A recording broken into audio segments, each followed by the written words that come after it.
Hello, Weekend Crafter. Welcome back to the Craft Time Studio. This is Ange, your Weekend Crafter, and for this weekend, we are experimenting with using polymer clay cane scraps. If this is something that interests you, I hope that you consider liking and subscribing to the Craft Time Studio for your weekend dose of crafts. I'm calling this an experiment because I am really just playing with clay. I'm not an expert in making canes, and I know some who are true cane artists. Caning is not my strong suit, although every once in a while, I do like to play with it. Especially when using white clay, I make sure that I clean my work surface. I use a glass mat and I clean it by spritzing it with some alcohol and wiping it down.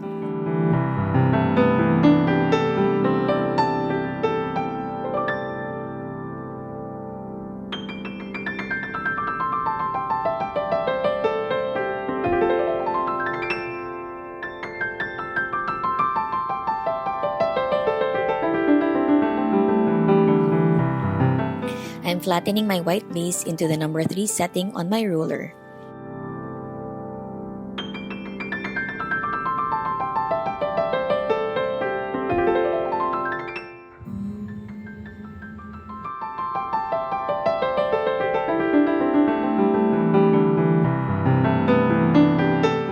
Then I bring out my scrap bullseye cane. I used this basic cane in one of my bead making tutorials, which I will link above. I'll also give some suggestions in the description on clay crafters who have made bullseye canes before. I will attempt to make butterfly wings. First, I rolled it out into a thinner cane. I used this small mat to roll out my clay evenly.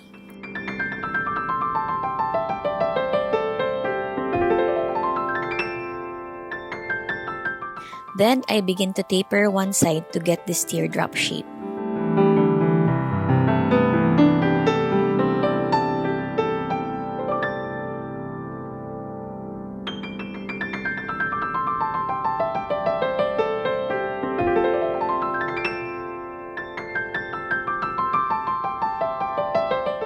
I rolled out the other cane to a smaller diameter.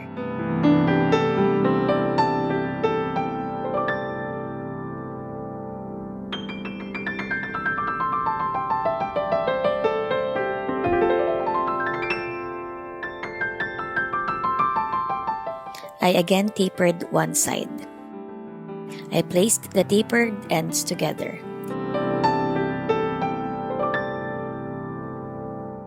Then I cut both and lined them up with the first two. So now there are 4 of these tear-shaped canes.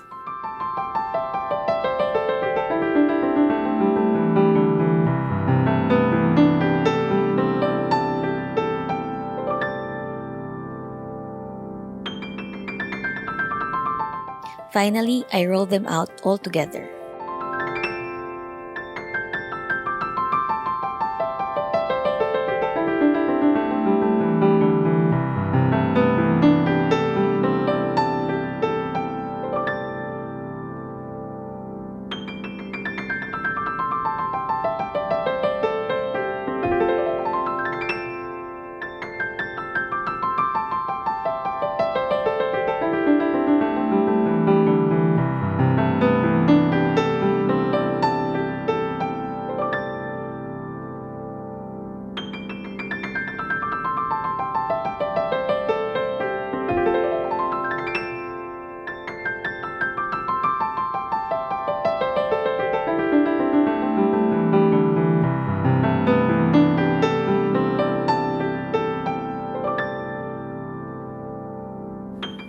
Once they are one, I start tapering off another side again so that the ends gather at one point.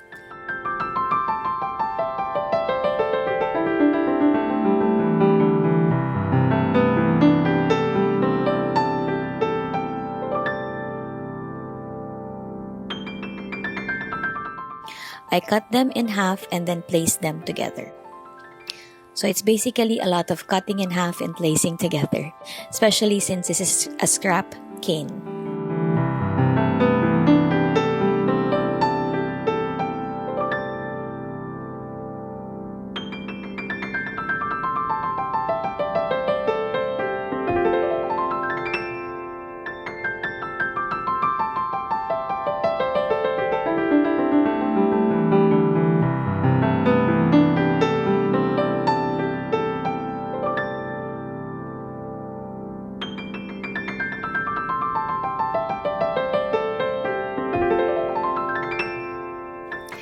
For the last piece of the bullseye cane, I just flattened it out a little to be a long oblong shape. This will eventually become the body of the butterfly.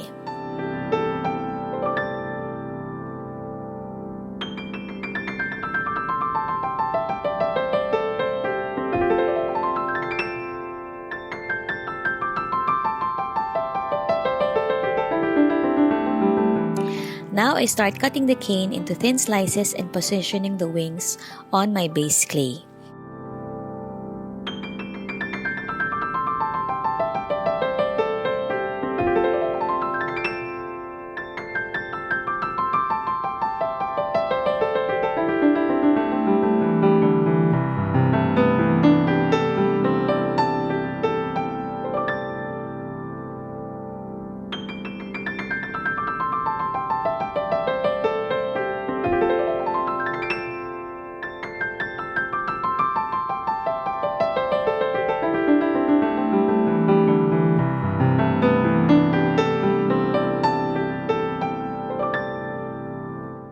I really am just randomly placing the butterflies throughout the base clay.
Then I slice the oblong shape and place this between the two wings.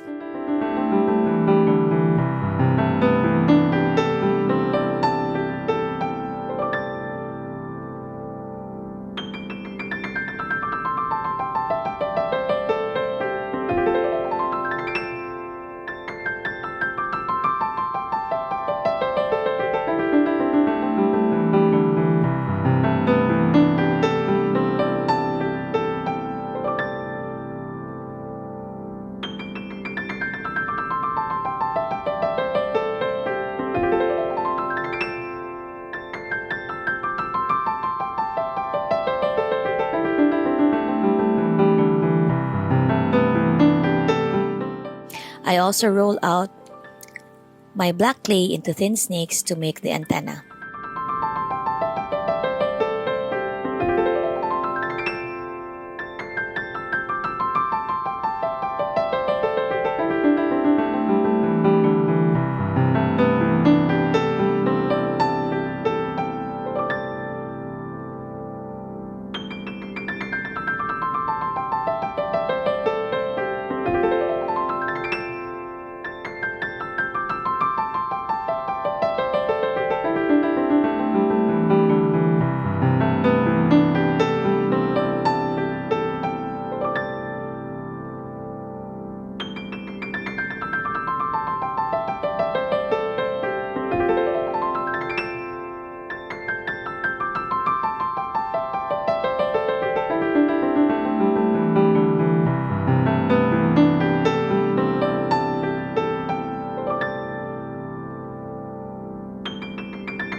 I also decided at the end to place some small hearts.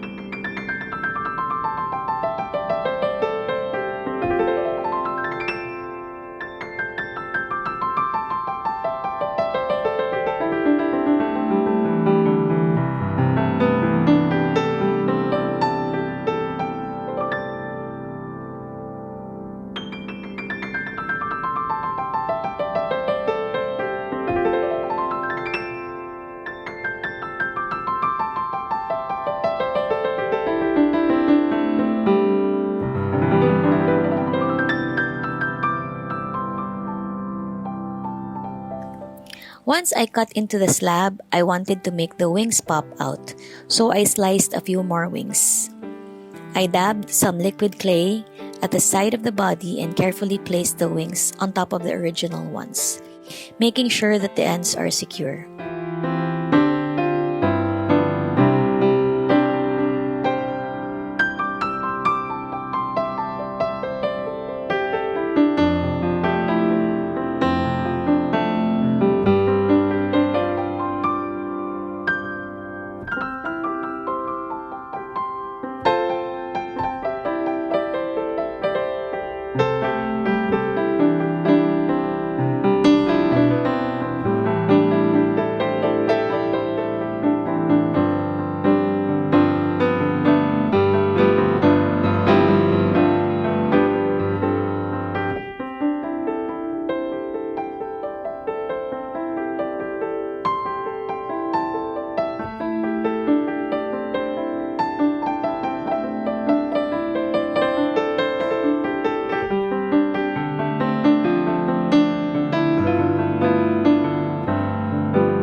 When I'm happy with the positioning of the wings, I punched a hole at the top for the findings.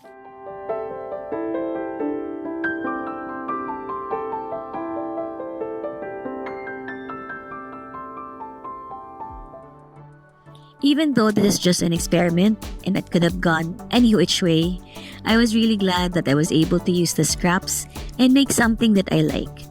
I think that one way to learn is to be more open to experimenting.